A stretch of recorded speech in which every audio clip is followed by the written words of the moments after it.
Sanders, can you get that? Thanks, man. Appreciate it.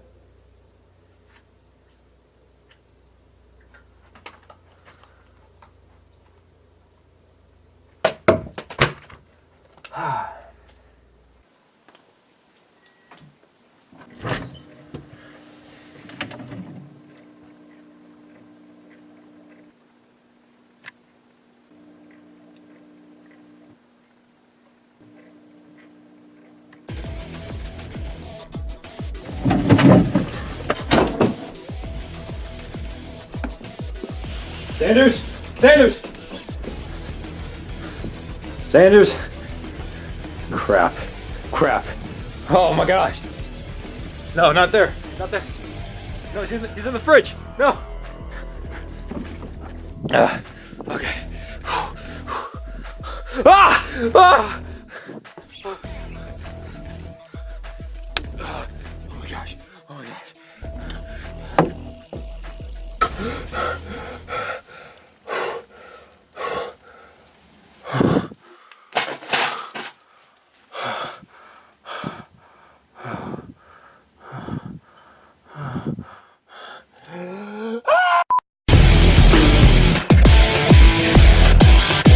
Ghouls, goblins, and Ugga. Thank you for watching Time to Football during your Halloween week.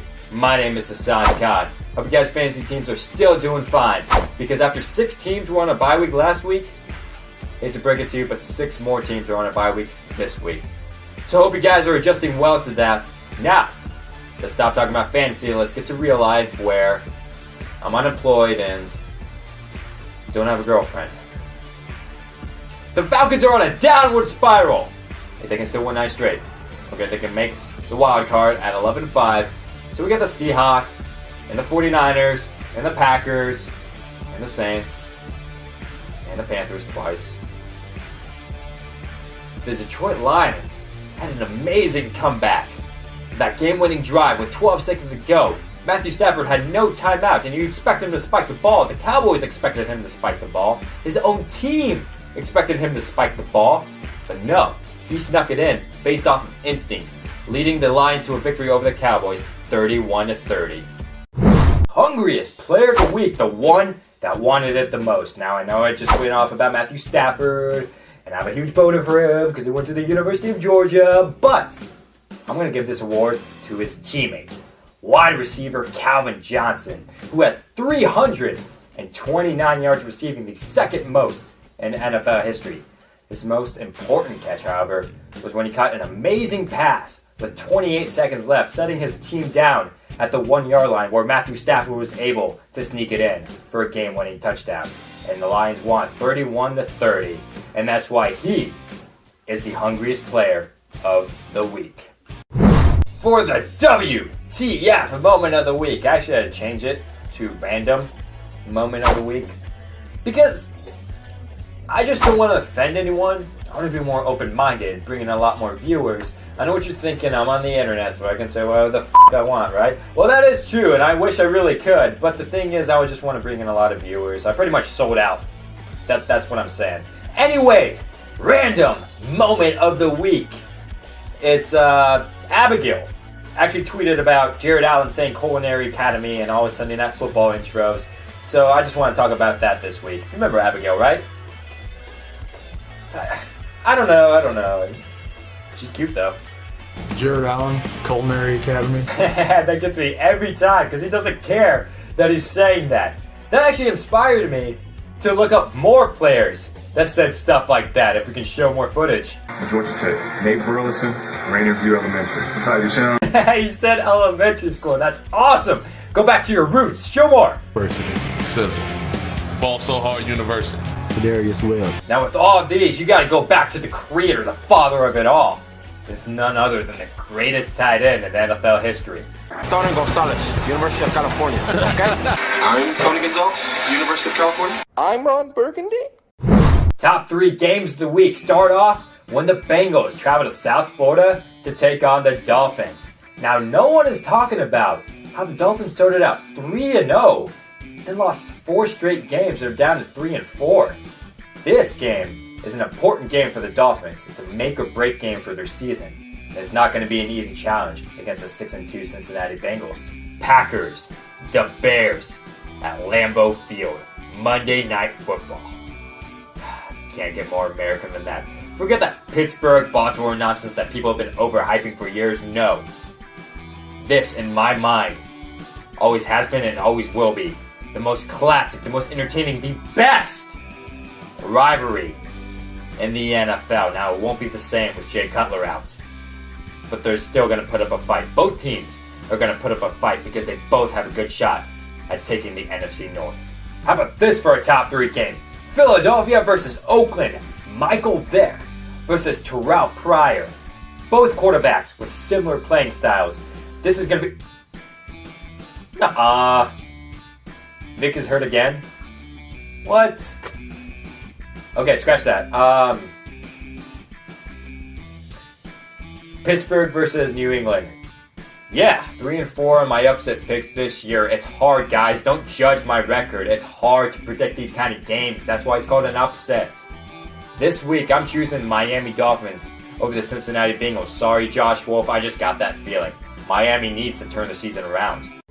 As you may have noticed, the 49ers and Jaguars played in London, England this past weekend. Now, I think it's awesome that the NFL is expanding their brand internationally, but are we forgetting something?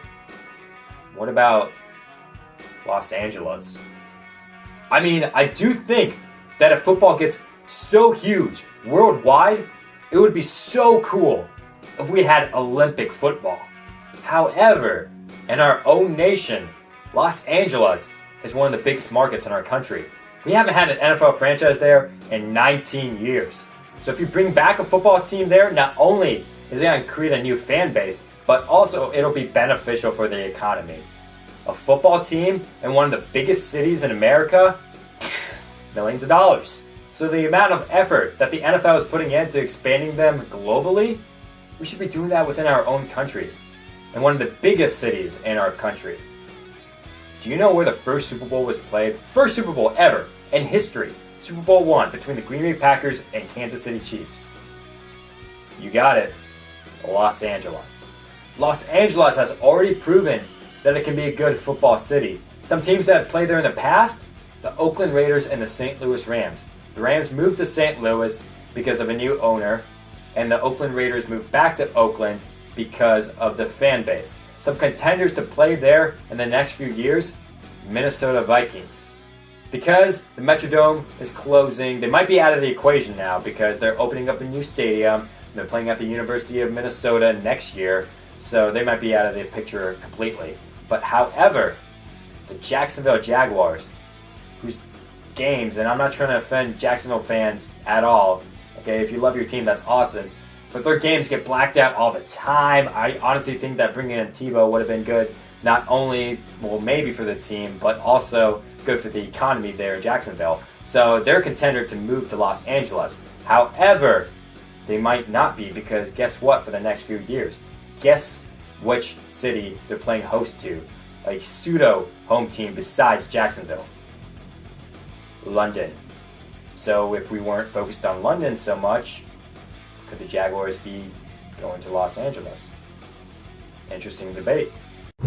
I really sincerely do appreciate you guys watching my videos. Hope you guys enjoyed it. Don't forget to like it, leave a comment, subscribe to this channel. Don't forget to follow me on Twitter at @It'sHassanKhan. Use the hashtag #TimeToFootball. You guys can tweet me questions. You guys can ask me anything. If you want something on the show, I'll say it. I don't care. I'll 100% promise to reply back to you. And remember, this is the place to go for your NFL news, content, entertainment, innuendos, and feature football pleasure. I'm here to deliver the best thing to happen to the NFL since the 2009 NFC wildcard match between the Green Bay Packers and the Arizona Cardinals.